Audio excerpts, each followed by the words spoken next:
Dr. Duffy here. Today Lee is going to show you some great exercises to become a better equestrian. How many times as an equestrian have you heard, get your heels down? This exercise is going to allow you to lengthen the range of motion for what's called dorsiflexion, or toe up, and allow you to keep that leg nice and stable. So as the band's pulling in, you're going to have to force it out. So what Lee's going to do is drop that heel all the way down, and then push all the way up on her toe, drop that heel all the way down, and then push up on her toe. The whole time having to fight against that band so she has full control of that horse all the way through range of motion. Has your coach ever said to you, get your shoulders back? It's a very common problem. The main reason may not actually be the muscles in your upper back, because these are very small muscles, and those trying to hold your shoulders back for an extended period of time will get very fatigued. We're going to work here on getting the low back stronger and getting what's called the hip flexor lengthened out. So it's called a deadlift. So Lee's going to come forward. She's going to push her butt back when she does this, keeping a nice arch in her back, and then standing back up. So this is going to create strength in her low back. It's going to create a stretch in what we call her hip flexors, and it's going to put far less recruitment out of her upper body. So those little muscles in her upper body aren't going to have to hold her shoulders back. Her core will do it. So what Lee's going to show us now is what's referred to as a W. So if the upper back muscles are a little weak, and that's why your shoulders won't stay back in the saddle, this is a great way to strengthen that. So you're on an unstable surface like the ball. She's going to bring her elbows straight back, and then bring the hands out in front of you, right? So then you're going to bring it back down, same way, and back down to the floor, up, really firing those rhomboids, rotating that hand out, really firing that posterior deltoid.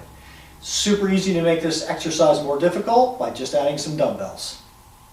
Equestrian events take a lot of strength, but they also require a great deal of balance. You must be able to dissociate your upper and lower half of your body to make the horse move the way you want it to. You can't accidentally step one foot down when you're meaning to go the opposite direction. So what Lee's going to show you now is a great exercise to activate the core, and one leg at a time. We take a band, we give it to her hands. So this pattern assistance, meaning she's going to hold this down, which is going to activate her core all the way through this, and then nice and slowly she's going to bring one knee up to her chest and then lower it back down.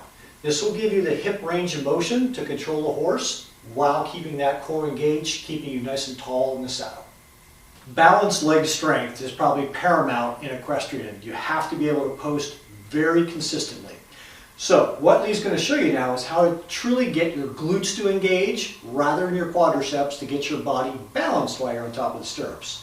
So with a little support from a band, she's going to sit back, really get her glutes engaged in this squat, and come all the way back up. She's going to lower down, really squeezing those glutes all the way through this exercise to get the proper muscle engaged for when you're posting. So core stability, or being able to stay stable in that saddle, is what this exercise will do. What Lee is doing is sitting on a ball, which is an unstable surface, and she's going to take her waist and rotate these bands out. And what this is doing is really firing that core, allowing you to engage these muscles with keeping your lower body nice and quiet. So with a wide base is the easiest way to do this. Now what she's going to do is bring her feet closer together. This is going to make this exercise a little bit harder. So these are progression. So what you're going to do is start with a wide base, work that for a little while, and then come to a more narrow base, which is going to make this exercise a whole lot more difficult. What Lee's going to demonstrate for us now is an internal rotation of the hip stretch. So she's going to come down to the floor. This is a little less aggressive than what's called pigeon in yoga. She's going to bring that leg across her body, bring her foot back towards her waist rather than directly across, and lay her upper body directly on that. This is really getting that hip to internally rotate. You've got to be able to do that for control. There can't be any pain in your hip, or it will shift your weight in the saddle.